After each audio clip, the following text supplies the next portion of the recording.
Hello everybody, this is Fernando for the latest aliens and UFOs video. Alright, let's go ahead and let's start a whole new series here based on one of your new suggestions. Please keep those suggestions coming. I'll be doing some more of these throughout the next few days and then possibly into the next couple of weeks as well. And I'll be looking at some of the older suggestions too. This one has to do with a strange set of sightings involving either some creatures or extraterrestrials that were seen by multiple people. In fact, it was probably just about in the 90s is one of the last known experiences associated with this set of extraterrestrials. More on that here in just a moment. What makes it so fascinating, though, is the fact that they closely resemble a very popular mascot associated with a tire company. I gotta admit, the resemblance is uncanny. Obviously, the two have nothing to do with each other, but it's almost amazing how eerily similar they both look. In fact, you're looking at a representation of them now. Their nickname is known as the Michelin Men because of the close association with that mascot, but they're also known as the Balloon Men. So let's go ahead and let's talk about all the fascinating info with these strange creatures that were found, and then I'll talk about those encounters and then give my own thoughts and opinions on them afterward. So here's essentially what happened. So yes, they're called the Michelin Men because of how they look. They look like essentially the Michelin Man, the famous tire mascot from that tire company, but they're also known in other circumstances as the Balloon Men because it looks like they're made up of a set of balloons, and in fact they almost tend to walk as if it was a person encompassed with a suit filled with balloons. But yes, as far as the physical characteristics, here's essentially how they've been described. They're being of about maybe 2 meters in tall, two beings to be specific, that were sighted on multiple occasions. And what's interesting is that one of those is larger than the other one. So the first one is about 2 meters tall, about 6 feet to 7 feet, and then the other one is probably about half that size, maybe about 3 feet or maybe a little bit higher on there. They both have the same type of Michelin Man characteristics, meaning they have those weird cylindrical shapes that almost look like balloons laid on top of each other, but they form a strange humanoid figure. And then they also tend to have this helmet, as one person described it. And then in other cases, it was almost like it was like a face of some sort. It was hard to say because that encounter was a little bit further away, but it was just described as being a strange human-like being type face. And then the way they walk has been described as it being like a mechanical doll. Again, alluding to the fact that it was like a person in a suit built of balloons. You know how they have that stiff walk whenever someone is in any kind of suit like that? Or if you've wound up a doll and then you've had them move on their own, you'll see that the way they walk is they walk with completely straight arms and straight legs. No bending of the knees, no bending of the arms. And that's essentially what these creatures were described at. Another interesting thing to note as well, the smaller one has been cited as having a weird boot. It was almost like a black boot as well.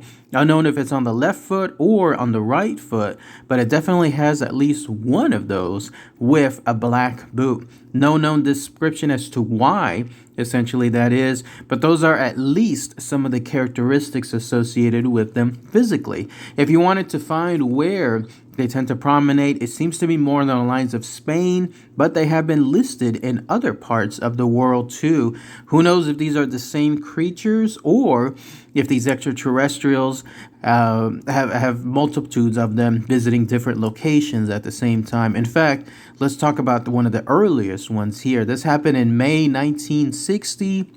There at a place called Arcos de la Frontera and nearby another place called El Bosque, which is in turn, they're in a province of Cadiz, Spain. There was a guy there by the name of Antonio Rivera who was a local teacher. He was returning home or going home and it was on a motorcycle. And when that happened, that's when he saw what he described a human-like being standing in front of him about 150 meters away. In fact, the way he described it was actually going uphill on an an incline.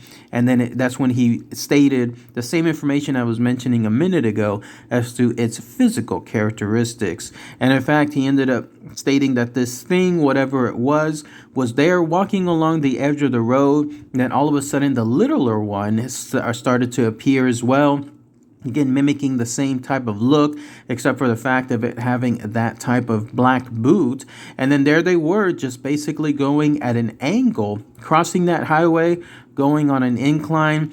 And then when he went into the curve, or the curve-like area that went where they disappeared into, they were gone. They were no longer there. They just pretty much appeared as mysteriously as they disappeared as well. It's like out of the blue, they suddenly popped up into his vicinity, again, about 150 meters away from him, and then they ended up disappearing in the very, very same mysterious manner. No bad things happened with them, though, and vice versa, like they didn't cause any damage or harm to anyone around them. It just almost happened to be like he just sighted them there crossing one simple road one day, and then they just suddenly disappeared as quickly as can be. And then the next sighting occurred on July 31st, 1968. This was around 9 a.m. near an area around Madagascar. There was a guy there that was actually picking up some, his name was, by the way, M. Luce Fontaine. He was picking up some grass for the rabbits that he has in his area. And then that's when out of the blue, he saw something that he described as an oval-shaped cabin near his location, about 25 meters away. But interestingly enough, it was floating in midair. It was about 4 or 5 meters away from the ground. It's pretty large when you see this thing, actually, because it was at least large enough to look like a vessel of some sort. But what's interesting is on the inside, and this is because there was almost like a mirror or some kind of glass that was about maybe a couple of feet long, couple of feet wide, and it was there reflecting things off. But inside it, he could see two individuals who looked like they had their backs turned to him. And it was almost eerie reading this, because at the very same time that he looked at them, like straight out of a movie, that's when one of them decided to turn and then look right at him at the same time. Almost like it sensed that it was being watched, and it just decided to do so. And he described that it was the one on the left, being the larger one of the two, and then that's when it decided to just stare at him. But at that point, it turned back. In fact, it turned its back towards this person, and in that same moment, he did happen to catch a glimpse of that person's or that being's face, but it was masked. He stated that it had some kind of helmet that was on its head or area associated with the head, and so he couldn't see too much with regards to details. But once those backs were turned, the next became impossible to see, because all of a sudden there was a big flash. In fact, it was almost like a flash you would see, like a flash bang of some sort, something involving, he described it as strong as an electrical arc of a welding machine. Everything around them turned stark white. There was this very powerful heat that was suddenly given off. It came with a very strong blast of wind as well. And then just like that, seconds later, it was gone. Everything was gone. In fact, that vessel was gone, or that cabin as he described it. The beings inside it were gone as well. It was like they never were there in the first place. And he went to that exact spot where this thing was, where it was hovering again about 4 or 5 feet off the ground, and there were nothing there, no marks, no indications, nothing. So interesting that, again, another encounter where it was very, very brief, where all of a sudden he saw something and then it just disappeared just like that. And then going into some of the more recent encounters, there was this that occurred back in 2015. There was someone that went in and described, that was a letter actually to a paranormal station called Arcane Radio, and this is what they stated. They stated that in their early teens, they witnessed something that they couldn't explain, occurred there in northern Minnesota. This person was in some woodlot behind a barn, and it was around 9 p.m. to be specific. And the timeline of it would have placed it around July 1971. That's when all of a sudden that person's dog, that was called Bonnie, ended up barking and then running towards somewhere towards the edge of the wood-like area. When that person called for the dog, they just straight up continued running, so they had to chase after it. And as they got to a small field area, I got the impression, in fact, that this was probably an area, or at least the entire area itself, that user was familiar with. So they were probably anticipating that field there. All of a sudden, they looked in that direction, and then that's when they saw this bright yellow light coming straight towards them. And in fact, when it got bigger and bigger and larger, that's when the dog started to bark a couple of times, but then it ran back into the woods, naturally scared. I would be scared too, as far as seeing something like this. And then this light just started hovering right above that user, and they were paralyzed by what was happening right then and there. But it was almost like the sense like this light, whatever it was actually paralyzing them. Like there was nothing else that they could do about the situation, even if they wanted to.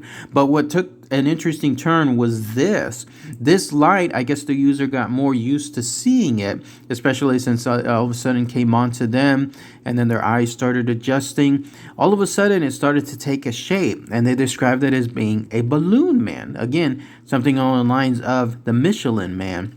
They described it as being round in the body, and it had these segmented legs and then arms, and the head especially was a very bright yellow light.